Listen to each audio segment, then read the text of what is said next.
Very good. Just while we're warming up, while people are finding their seats, just Saul, our president, was asking me just to say a few words. With last weekend, I was over in Melbourne at a Buddhist conference. Even Buddhists have conferences. But it's mostly for trying to create harmony between the different Buddhist groups in Australia. Because one thing which I always hear from all the people who come to centres such as this, that they want any sort of teacher, not just to teach, but actually to, with integrity, to live by their words. As they say, so they should do. And one of the things which we always teach about is harmony and peace. So we should try and make some gestures to create harmony and peace between even fellow Buddhists and other fellow people of other religions. So just last weekend, I was spending the weekend at a conference talking and chatting and seeing how we can actually get things moving in Australia, trying to break some of the barriers which are there in traditional Buddhist religions. One of the things we decided to look towards doing is having a Sangha council, bringing all of the monks and nuns, the celibate monks and nuns of the various Buddhist traditions together for the sake of mutual understanding, for the sake of progress, for the sake of leadership. So we're actually doing something for harmony. And that actually brings me up to the purpose, the point of this talk today. We always talk about things like harmony, like peace, like letting go, like compassion. And to see how do we actually put that into practice? How do we manifest and bring that about? I'm sure that you will all appreciate that where we can learn how to have harmony in our world, in our big world or our small world. The big world is your community or your country or the whole planet Earth. The small world is your family, your office, or just inside your own inner world. If you can imagine if we had harmony and peace, what a wonderful, happy time we would have in this life. And we know if we can have more compassion and kindness, love, freedom, letting go, just to know how easy a life would be. We all realize we should be doing this, but sometimes we don't know how to do it. And because we don't know how to do it, we hold on to problems from the past, thinking about all the rotten things which happened to us. We worry about the future. We become fault-finding. Whenever we have a problem in our life, a problem with somebody else, a problem with pain, a problem with life, we really get tense and we suffer. Is there another way of dealing with this? And this evening, I'm going to talk about the Buddhist way of dealing with such problems in life. In other words, like how we let go. I gave some pointers to that during the meditation, especially the beginning of the meditation, when I was saying it's not so much what you're experiencing when you meditate. It's not so much what is in the present moment as how you relate to it, how you look at it, what your attitude towards this experience is. Which is why in traditional Buddhism we say that it's the greed, the desire, the craving, or the ill will, the hatred, or just the delusion, which is the cause of the problems. It's not the world itself as much as the way we look at it. The desire, the craving, the ill will, the aversion, that's where the problem lies. And it's fascinating to understand this, because when one understands, one starts to look at not so much of your problem. Don't look at your problem or that person causing the problem or that event in the past which caused the problem or their actions which is causing your problem. That's not what the problem is. It's how you're regarding, how you're relating to the experiences you face in life. It's your relationship to that. So in Buddhist practice, we have this word called mindfulness. This is alertness, the ability of the mind to put its attention in places where it really counts. And because our mindfulness is alertness, the ability to see, to know, to feel, is either too weak or is put in the wrong places. That's why we always have problems and suffering in our lives. So here we're talking about focusing our mindfulness, focusing our awareness on where it really counts. So we look at how we relate to the past, to the future, to things like pain. You can take up, for example, the past. What happened to us? Who did this? Who did what? How you were brought up. Whether you came from a wealthy family or a poor family, a loving family, an abusive family. It's obvious we cannot change the past. We cannot change what happened to us or our experiences. But what we can change, where we do have the power to affect our happiness, we can always change the way we look at it, our attitude, the way we regard it. That is in our power. So we can't just throw away the problem. I said in the past, let it go, give it up. The past cannot be changed, but where we can do something is in our attitude, the way we regard it. So if something has happened in the past to you, first of all, why is it that as human beings, most human beings, when we think of the past, we only look at the problems of the past, the rotten things which happened to us, the difficulties we experienced, and the unfairness, so-called unfairness, which came to us? Why is it that when we look upon the past, we always dwell upon the negative? Sometimes because we think it is a problem. We think the event is a problem. But no, it's not the event which is a problem. It's how you regard it is a problem. So when we look at the past, let's not just look at the thing in itself. Let's look on how we regard it. Number one, why is it we just always pick up the bad things in the past? Let's be fair and realize that, there was good things in the past, there was bad things in the past. Every now and again at my monastery, I tell those young monks, when I was a young monk, we never had it that easy. You have all these lovely hearts. You don't have to work so hard. Oh, when I was a young monk. And they put their hands on their ears and talk to each other. Here he goes again. There's some people relate to the past like that in nostalgia. And one thing you find is what you think happened in the past is not what actually occurred. You've just made a past in your mind. I don't know how many of you had the great opportunity to visit your past, to go to those places where you grew up, and to realize that the houses may be the same, the streets may be the same, but something has changed. The past, you cannot reach it anymore. Nostalgia can't come to you. Or like a friend of mine, an old school friend who went to one of these reunions. You know that people have these school reunions every now and again? This was in London. We both went to school in Hammersmith in West London. And he wrote to tell me that after 20 or 30 years, after he left school, he went to a school reunion. It was in a room in a pub.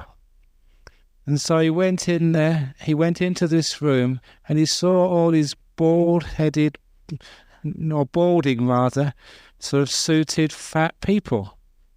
And immediately he thought, I've gone into the wrong place. And he went somewhere else. He thought he got lost. Until he realized that was the place, that was his friends of his youth, and he too was going bald and had a pot belly as well. But it was a shock to him because he'd always identified himself as being something different, and seeing other people, realized that his friends of the past had now disappeared. And now he had his old people.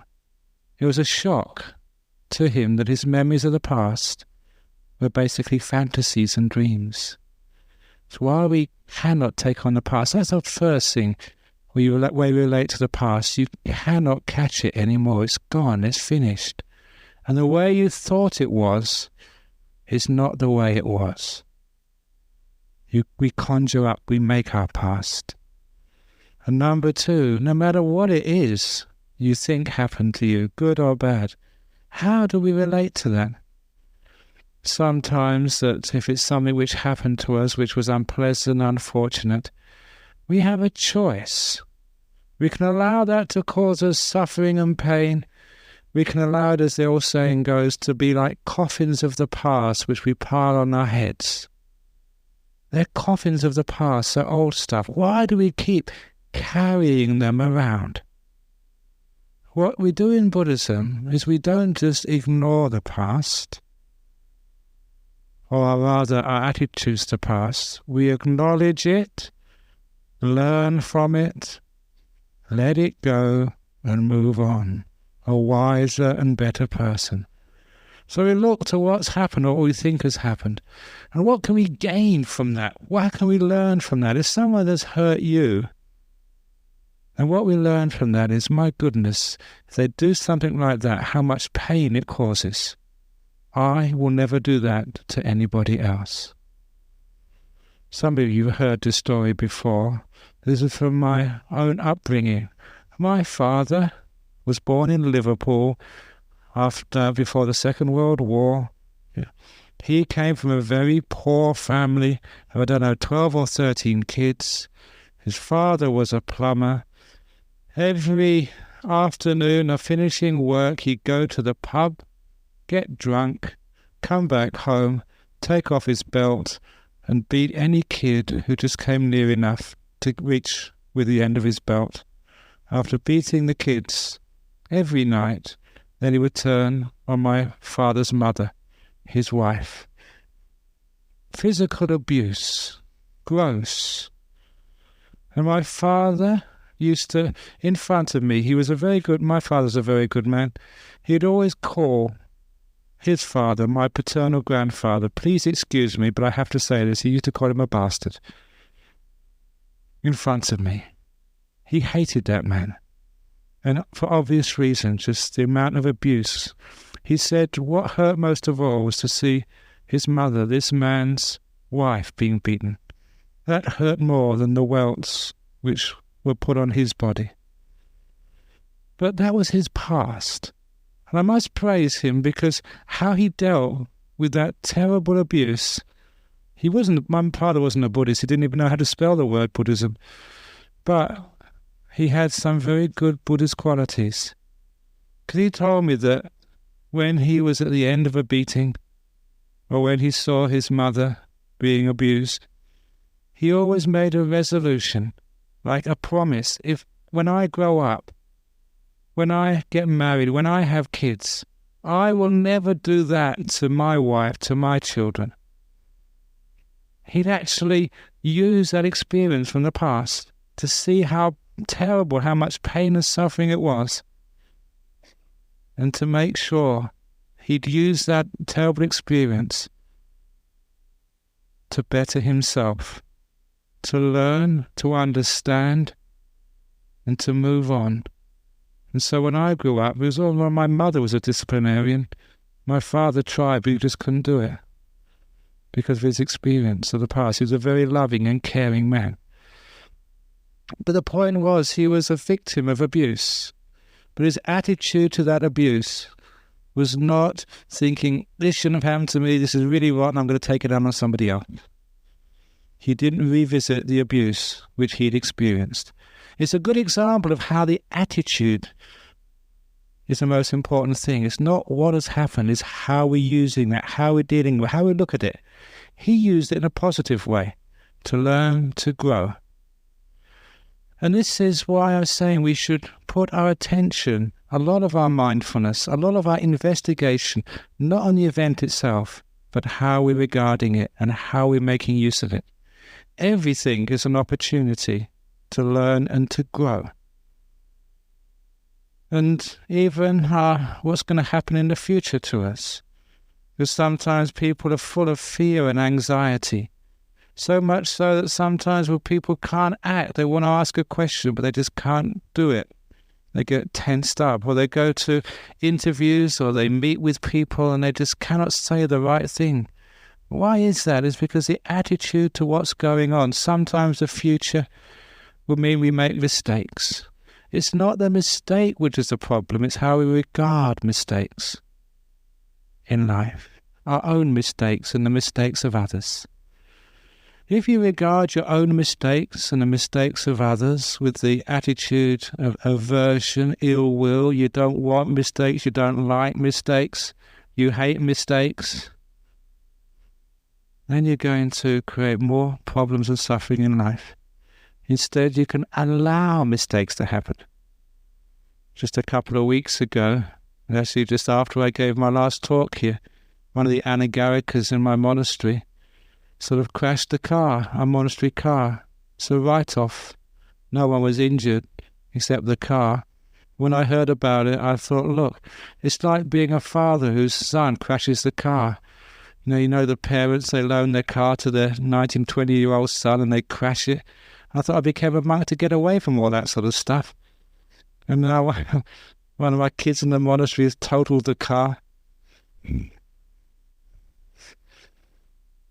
But even as a monk, you don't escape these things. But how do you deal with that? You can get angry and upset, this shouldn't happen. Okay, well, how are you going to deal with it and look after it? And the attitude towards it is where you put your mindfulness. There is a problem. There is the thing which has happened. How am I going to deal with that? And when you actually look at what the attitude is, your relationship to the experience, then you know if you have ill will, craving, anger, you're just going to make things worse.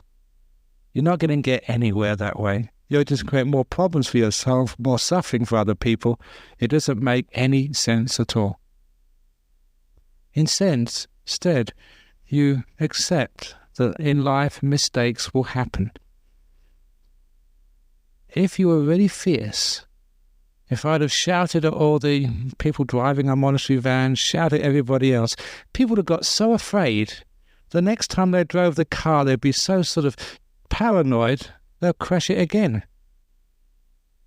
It doesn't really work being paranoid. The best way to get the most out of the other people you live with and yourself as well is with kindness, encouragement. That's how we get the best out of ourselves and others, not through fear. When we don't allow mistakes, we're encouraging fear. And where we're encouraging fear, we get anxiety. We're just so afraid lest we get told off by somebody else. If you have a family, an office, or a monastery, or a Buddhist society like that, you'll find that people are so tense they never want to come. It's an unpleasant place to be. And also you find there's no growth. Fear is an inhibitor to spiritual growth, to progress in our life. All that fear means is you try your hardest not to get caught. So it's not a case you realize why you should do these things or why you shouldn't do these things. You just try and get away with it out of fear of getting caught and being punished. So have an attitude to what is our attitude towards mistakes. When we make a mistake or someone else makes a mistake, we acknowledge it. We don't say, I never made mistakes. Remember asking somebody, I did this quite often to get people involved in the talk. I asked people, put your hands up if you've never made a mistake in your life. And because no one puts their hands up. And then one afterwards, somebody said, I made a mistake in my life some years ago when I thought I made a mistake. That's the only mistake I've made, the big ego. But when we accept mistakes, not so much accepting, acknowledge it, and then investigate it, learn from it. Why did that happen? What was the reason for it? So we're not saying it's wrong, you shouldn't do this. Mistakes happen. Mistakes are the lessons of life where we learn. And then when we learn, we're not looking towards punishments. That's part of the guilt trip. Hurting is enough hurt already. You don't want to sort of totally anagarika and wreck him as well as wrecking the car. That's not the way to go. So you learn the lessons and try and put in strategies so it doesn't happen again, and then move on. Instead of lingering on the mistakes of the past, we learn from them, we grow from them, become better people as a result. And this is what this life's all about, learning and moving on, growing, becoming better people. So this is our attitude towards mistakes. And again, a strange thing happens when you allow mistakes to happen. People are not so tense and uptight. Less mistakes happen. And when they do, we're more at peace with them. We can accept them. We can embrace them as part of life. And in fact, many times when you make mistakes, wonderful things happen in your life. It opens new doors, more opportunities. And sometimes when you go to the wrong place, and then you sort of find interesting people, you never expected it to happen, you take a wrong turning. And this is what happens. I remember how I became a Buddhist. I went to the wrong part of the bookstore. Instead of, when I got a school prize, instead of going to get a maths book, I went up to this place where I had all these Buddhist books and other books. This looks interesting. If you didn't make those little mistakes, you wouldn't be here. In fact, many children are mistakes.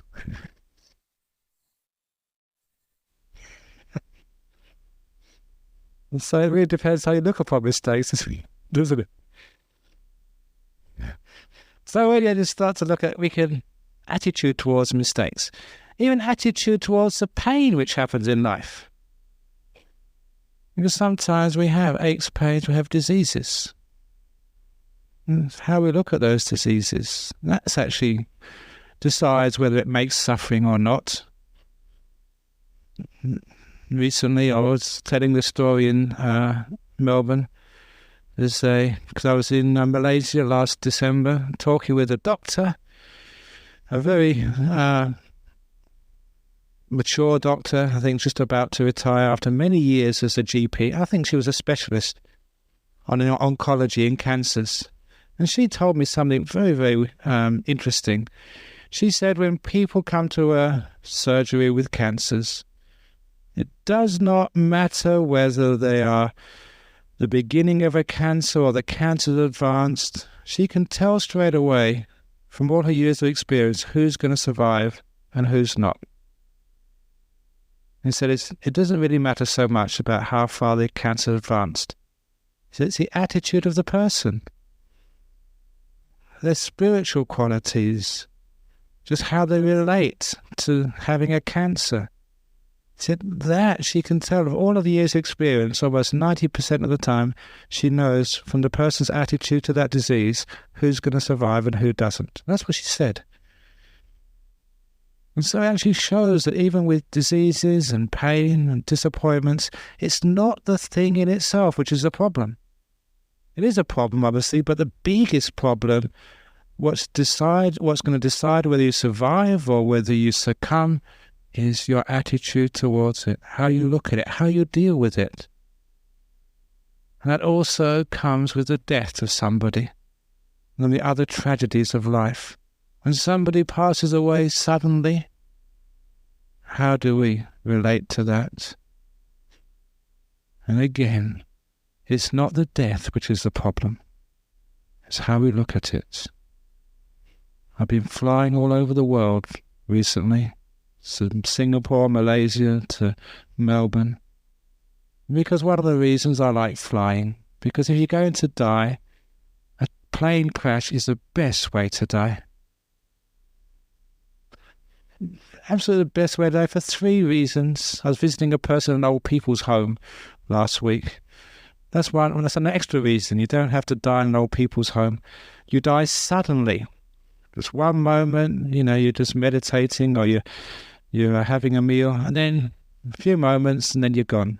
So no pain or very little pain, a few moments, all over, no problem at all. That's the first benefit. It's quick and it's sudden. Number 2, you don't have to worry with bills to the funeral directors. You're cremated on the spot. Really efficient, all in one go. So that's the second bit, instant cremation. You don't have to waste work, because they're very expensive funerals. Everyone who's actually done a funeral for a loved one, just how much it costs for the funeral director. And number 3 is usually your family gets a big insurance payout. They do. I think that Lockerbie bombing, I think every member who got killed got $1 million or something, £1 million. What a wonderful way to go. So I was very disappointed there was no terrorists on my flights. So that's only joking, but the attitude, to life and death. That's the difference there. And so when we're actually talking about somebody else's death, it's just what's the attitude towards it? How do we relate to it?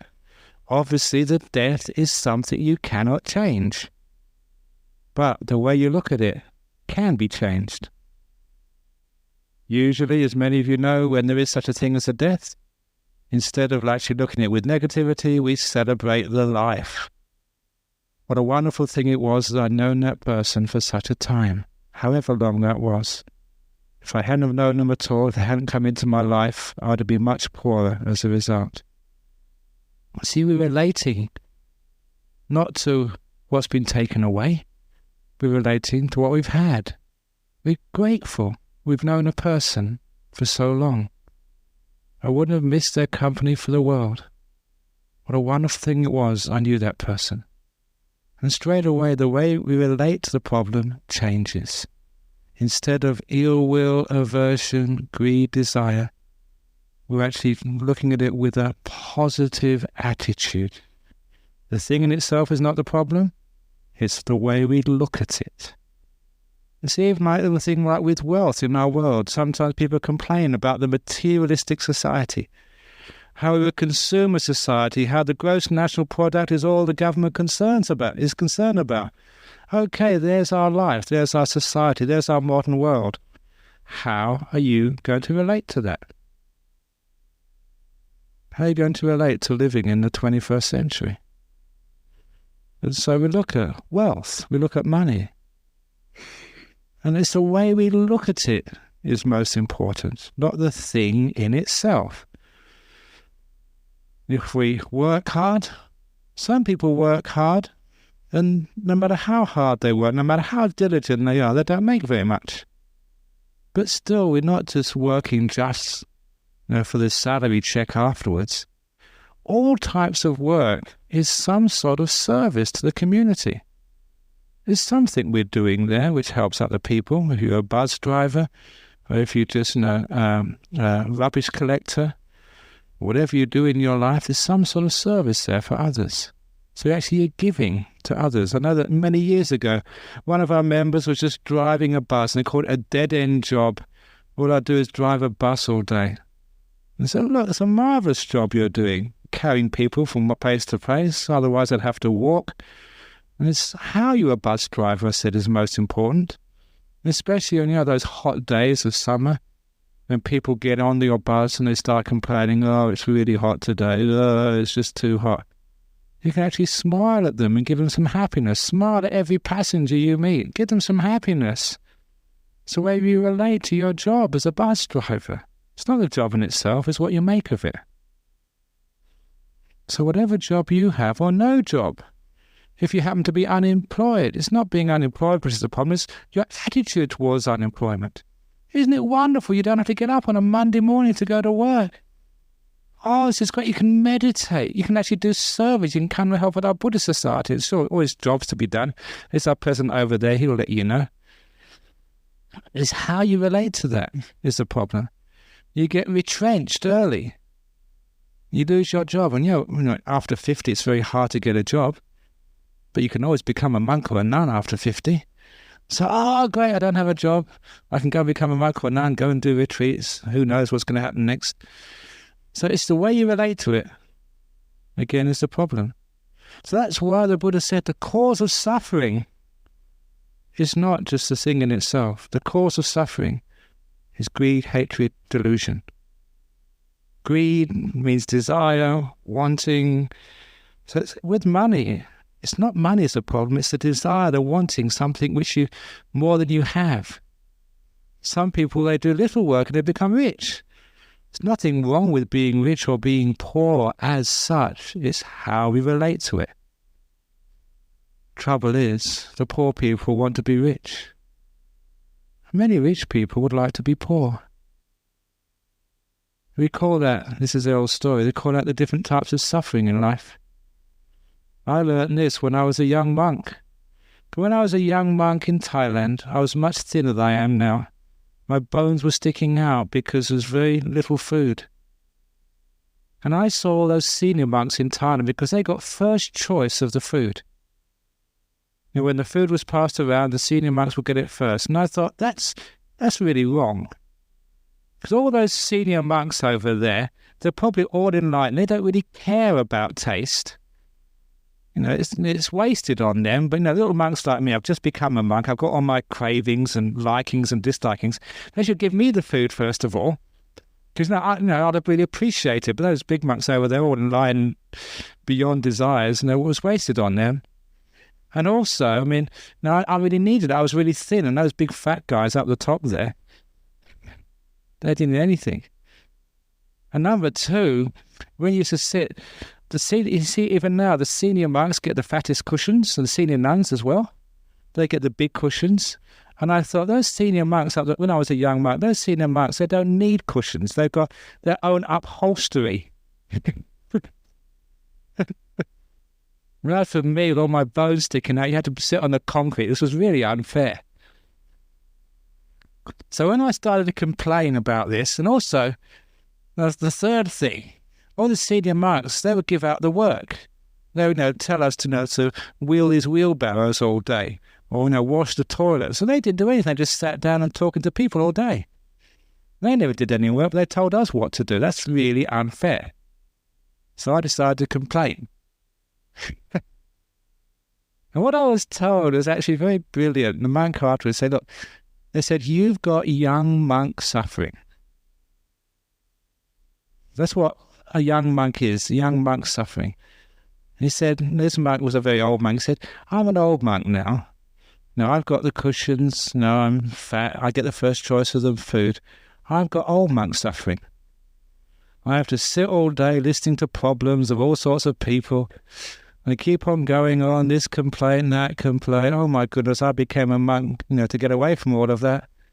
And then sometimes I've got to talk to you because you're complaining to me now. Why didn't you leave me alone? He said, that's called old monk suffering. So it's true, when you're a young monk, you have young monk suffering. When you become an old monk, all that young monk suffering disappears. And you get old monk suffering.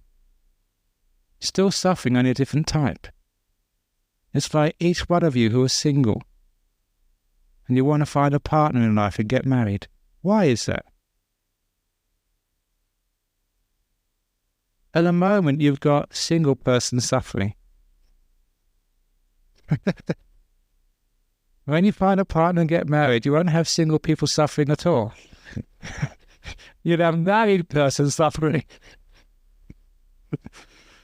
You're just exchanging one type of suffering. Married person suffering is not the same as being single. It's a completely different type of suffering, but it's still suffering as all you people who are married know. People who are single want to be married. People who are married, they want to be single again. People who are young, the kids here, they can't wait to grow up. Remember what it's like when you were young? Can't wait to grow up. When you grow up, you wish you were young again. Young people have young people suffering. Middle-aged people have middle-aged suffering. Old people have old people suffering. Like people, they want to become monks because they got lay person suffering. When you become a monk, you have monk suffering. So you see, it's not the thing in itself. You can become a monk, you can become rich, you can become poor, you can get married, you can be single. You have healthy person suffering, have sick person suffering, all different types of suffering. Because it's not the thing in itself which is a problem, it's how you relate to it, how you deal with it. If you're single, see if you can deal with that problem with acceptance, compassion, letting go, being at peace. You can do that. So if you're single, you're happy to be single. But if you meet someone and you decide to have a relationship together, you're happy with that as well. So you're at peace with whatever happens. That is called letting go. Not controlling the world. Seeing what happens. If you're rich, fine. If you're poor, that's good enough. The trouble with life is we always want to be somebody else. We always want to be somewhere else. We always want to get rid of ourselves, basically. Because this is you sitting here now. This is your life. We want to get rid of ourselves to be somebody else, to be somewhere else. As our attitude towards our life is full of negativity, lack of appreciation, fault-finding, which is why very few people are at peace. It's the attitude change which is necessary. So we look upon ourselves, single, married, monk, lay, young, old, healthy, sick. We look upon ourselves with unconditional loving kindness. The door of my heart's open to me. Single is open to me. Married is open to me. Poor, the door of my heart's open to being poor. Rich is open to being rich. We're accepting and being at peace with what comes to us in life. Creating a beautiful attitude of letting go. So we're not really chasing the dollar and trying to live up to some other people's expectations of what's success in life. You don't need to be rich to be successful in life. You don't need to be beautiful to be successful in life. You don't need even to be healthy to be successful in life. To be successful in life is to be happy. To be at peace with yourself and be at peace with the world. And if you have that degree of wisdom, the attitude to life is one of acceptance, learning, growing, you'll find that everything is a learning experience. Everything is a growing experience. Everything can be used. So you don't want to get rid of anything. If you're single, you're just enjoying every moment of being single. Isn't this wonderful? The freedom which I have. If a person comes along, you can enjoy every moment of your relationship. Isn't this wonderful? I've got another person coming into my life. For the time they're there. When you're young, you enjoy your youth. When you're middle-aged, you enjoy your middle age. When you're old, you enjoy your old age. Why don't we accept ourselves as we are? And then we can actually learn, instead of trying to chase some other dreams, we're appreciating our life. We're learning and growing from it. Because everything we can learn from, we can grow from. And especially we can learn about our attitudes. When we're peaceful to us with our situation, we can be peaceful anywhere. Which is why I say that if you're happy with yourself, then you'll never be lonely. If you're happy with yourself, you know how to be happy with others. It's a strange thing about being a monk. The conference I went to was called Engaged Buddhism. That was, Buddhism getting engaged. Sometimes I didn't, understand. There's many different ideas about engaged Buddhism. It doesn't mean getting married. One of the monks who was there, he gave his definition of what engaged Buddhism was, because just before he gave his presentation, he had to go to the toilet. And it was true. There's so many people in the conference, there's so few toilets, who were standing outside and all the cubicles were engaged. He said, that's what engaged Buddhism is. Because all the Buddhists there were going into the toilet to get a bit of peace and quiet. So a bit of meditation. A lot of meditation goes on in the toilet. So he thought that must be what engaged Buddhism means. But if we're happy with ourselves, we can be happy with others. Is that sometimes that being a monk is a strange job. It's a strange lifestyle. Because sometimes you're up there and talking with hundreds of people, the centre of attention, looking at people, and other times you're just by yourself in absolute solitude. Now, actually, being a monk is a life of extremes. It's a strange thing. We're supposed to be doing the middle way. But there you are. Sometimes you've been up 5,000 people in front of you giving a talk, and others you've been alone for 6 months. You haven't said a word for 6 months. So this is a bit of extreme of solitude and being with people. But you're at ease with people. Now, I'm at ease with you. When I give a talk here, you come up and talk to me. But I'm also at ease with myself. And it's the attitude you have to what you're experiencing that is the key. If you have an attitude of kindness, which is letting go, being at peace with, accepting, embracing, which is the opposite of craving, wanting, not wanting, ill will. If you have an attitude of acceptance, then when you accept yourself as you are, you're at peace with yourself, you find that you are your best friend. So when you're alone, you're always with your best friend. You're at peace with yourself. You like yourself. Even you love yourself. Love means not thinking what a great person you are. It's unconditional, know exactly what you are, all your faults, but accepting yourself for who you are, being at peace with yourself. Now, with that attitude towards yourself, you know that when no one else is around, you're with your best friend. That's why whenever I have been in solitude, never once have I been lonely. Lonely means, you're not happy with yourself. You're not at peace with yourself. You don't like yourself. That's why you want someone else. That's why you've got to run away, because you are with an enemy, and the enemy is you. So when we change our attitude, we can be at peace with ourselves when we're the only one around. And with that attitude, you find you're at peace with others as well. Because the attitude is just transferred between you and somebody else, between one person, two people, thousands of people. When you know how to be at peace with yourself, you know how to be at peace with others. When you're at peace with others, you know how to be at peace with yourself, because it's the attitude which is the key. So we look at all of the problems we have in life, whether it's the problems of finances, where you want to be rich, or you want to be poor, or you think you want more. Why? What's the attitude towards that? How do you relate to money and wealth or poverty? If you want to sort of get on in life and be famous, what's your attitude to fame or not fame? Health and sickness. We put our mindfulness there. We investigate. Whatever's happening to our life, what happened in the past, what might happen in the future, we look at what connects us with that. This is the attitudes of mind.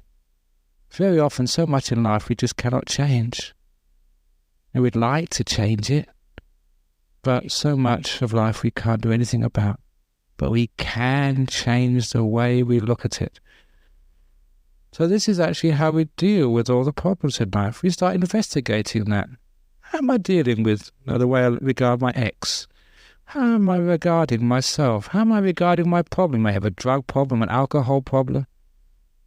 Me and that problem, what's between us? And if it is some negative connection between me and my problem, then that is where we do our work. We investigate it, we look at it, we know it again and again and again until we figure out what the real difficulty is and how the solution is. You may be parents having difficult children. There you got the children, they're what they do, you've got you. How are you looking at that? How are you relating to it? What is your connection to that? Is it out of ill will? Are you creating more fear? What are you doing? And that's something which you can change.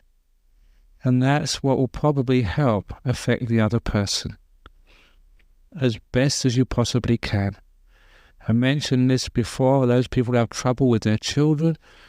Sometimes children get born into our lives, but they're not our children. That you give them a body, you feed them, you clothe them, give them a house, but they, according to Buddhism, this is absolute truth, they come from another place, stream of consciousness coming from previous lives, here into the womb, being born as your son or child, so to speak, but you just look after them for a while. They may have the same genes, but they do not have the same character and personality as their parents. So when we realize that these are just visitors into our life, they're not our kids, they're not part of you. You do not own them. A lot of troubles with the relationships between parents and children is when the parents think they own the children. It's the same as a problem with some relationships, husbands and wives, where the husband, the man, thinks they own the wife, or the wife owns and controls the husband. Relationships will never last that way. When it's an ownership and control, the attitude is wrong. The relationship you have between your partner, or you with your children, or the child with a parent, that is where the difficulty lies. So when it's ownership, there's always going to be problems there. Ownership comes from the Buddhist idea of self, me. I own these things, I control these things. And that's where the delusion part comes. In much of life, we realize just how little we control in this life. We don't control our children, we don't control the government, we don't control the weather. My goodness, you know that just a week ago it was so hot in Perth. I thought, I'm going to go to Melbourne to escape the heat. The heat followed me. It came with me on the plane. So it's really hot in Melbourne as well. So you can't control these things. But you can be at peace with them. You can say, oh, it's hot. Can't do much about it. Let's make the most of it. It's being at peace with what you have to face in life. What you can't change, you learn how to let go of. So when there's something which happened in the past, you let go of it. Learn from it. Grow from it. Let go of it. Not carrying the coffins of the past on your head. Something of the present, you can't do anything about it. Learn from it. Grow from it. Something in the future, can't control that either. All the anxieties and fears, learn from it, grow from it. And we do that, it's called letting go. When I talk about things like letting go, people think, well, does that mean we don't do anything in life? Does that mean that we just allow things to happen, become lazy? Is Buddhism bad for the economy? And then, no, it's not bad for the economy. It's what we're doing here is learning just to balance our lives. Very often people have learned, they know how to work hard, they know how to struggle, we know how to do things. That's why in Buddhist centers such as this, you don't really talk too much about doing things and achieving things in life because you know that already. Here we're talking about the opposite. Things we can't change. How to be at peace with those, how to learn from them, how to let go of things you can't change. Understanding that wisdom, to know that what you're changing is just changing one form of suffering for another type of suffering, that's all. And we don't want to do that, otherwise life becomes meaningless. So many people spend their lives just changing one form of suffering to another form of suffering, moving jobs, moving partners, changing this and changing that, and they never get anywhere. There was a meaning of life. I was promised when I was young that if I work hard and become rich, I'll be happy, and it doesn't work that way. I thought that once you get married and have kids, then you'll be happy. I thought, if you work hard and put all your money in your superannuation, and then you'll be happy when you're retired. You find the government wastes it all on something else, or they don't pay it out because they change the laws or whatever else it happens. So all these expectations which we have, that's the problem. The expectations. So this is actually how we use our life, we use our mind to focus on what we can change. And that which we can change above all is the way we look at life. The way we regard ourselves, the way we regard others, the way we regard this moment. And that's what you learn, even in your meditation. When you sit down, you watch the present moment. Why is it people find it difficult to meditate? It's because the way they watch the present moment is wrong. Instead of being at peace with the present moment, embracing it, making friends with it, we want to control it. We want to make the present moment just right. We've heard that, some of these monks get into these jhanas and it's all bliss. That's what I want. Gimme, gimme, gimme. And of course, the way it relates to meditation is gimme, gimme, gimme. Meditation is letting go. It's not achieving things. It's not getting things. It's abandoning things, being at peace with life, not making war with life. So the attitude we even have to the present moment, we allow it to be. Loving kindness, embracing it, freeing it, freedom like a bird. When we get to silence, we don't control the silence, make it silence, we allow it to happen with compassion to the silence of life. We don't throw it away. It's fascinating, the idea of silence. Sometimes when there's nothing to say, people get uncomfortable with silence. Their attitude to silence is a sense of fear, discomfort, which is why, I've seen this again and again, people coming to quiet places like our monastery for the first time, they speak in a loud voice, louder than they need to, as if the silence is too challenging for them. They need to disturb it. That's why we have music in lifts. Why there's always somebody making a noise in the shopping centres. Because we're afraid of silence. Our attitude towards silence is challenging us. We have the attitude towards silence of embracing it, leaving it alone, unconditional kindness to the silent moments of life. And those silent moments grow. Even in meditation, it's the attitudes we have to what we're doing. That is the key to success, to making a peaceful mind. Because some people go and they want to control the meditation. I'm achieved so much in my life. I'm going to really get into this meditation. I'm going to become enlightened this week. Busy man, I've got lots of things to do. Get it out of the way so I can get on with my life. With that sort of attitude, of course, it's gimme, gimme, get. That is the problem why meditation never works for people. So with meditation, with your relationships, looking after your kids, your past, your problems in life, please put the investigation not in the problem itself, not in the person who's supposed to cause the problem, but in the way you look at it.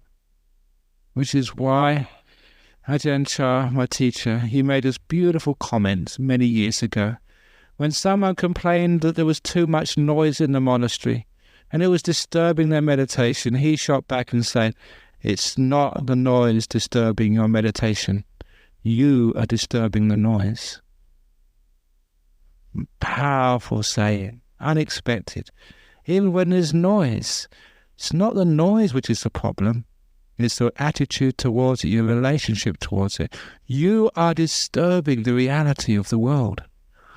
Noise is, pain is, death is, disappointment is, people saying the wrong things happens, mistakes are. That's life. How do we relate to it? Are we disturbing life? Life never disturbs us. Life is just nature. Don't you want to become close to nature? Aren't you one of these people who wants to be one with nature? Then be one with sickness. Be one with arguments. Be one with things not going the right way.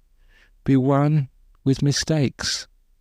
Then you're becoming one with nature. So it's not the nature, this is the nature of nature. Has anyone had a child who never caused you headaches? Having a kid is what kids are like. Has anyone had a husband who's never caused you a headache? Or a wife? Isn't it what husbands and wives are? This is what monks are. What nuns are.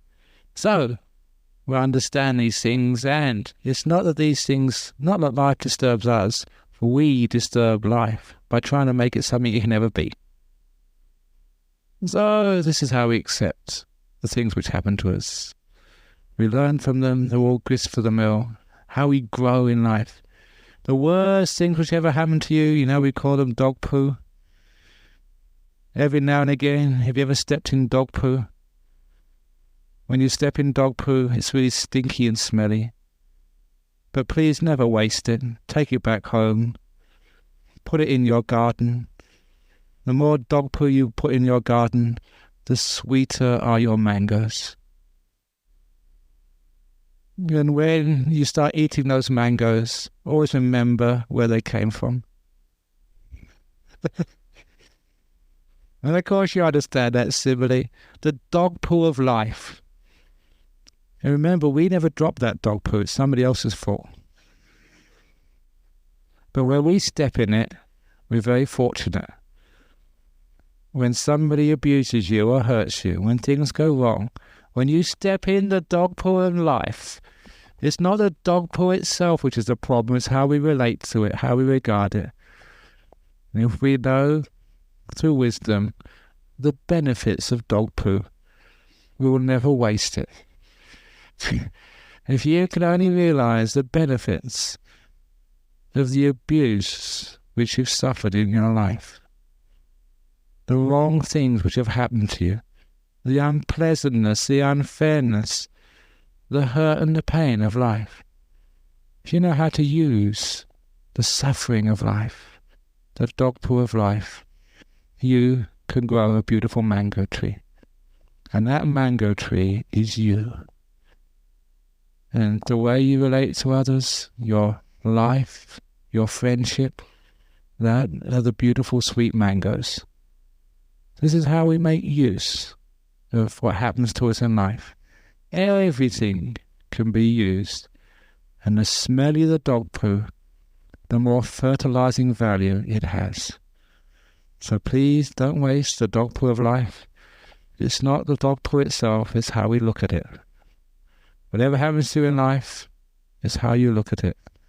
So in Buddhism, we put the mindfulness right there. When you put the mindfulness right there, we can learn so much about ourselves. And you find we learn it's the relationship we have, is where we do the work. We let go of greed, hatred, delusion. We replace it with generosity.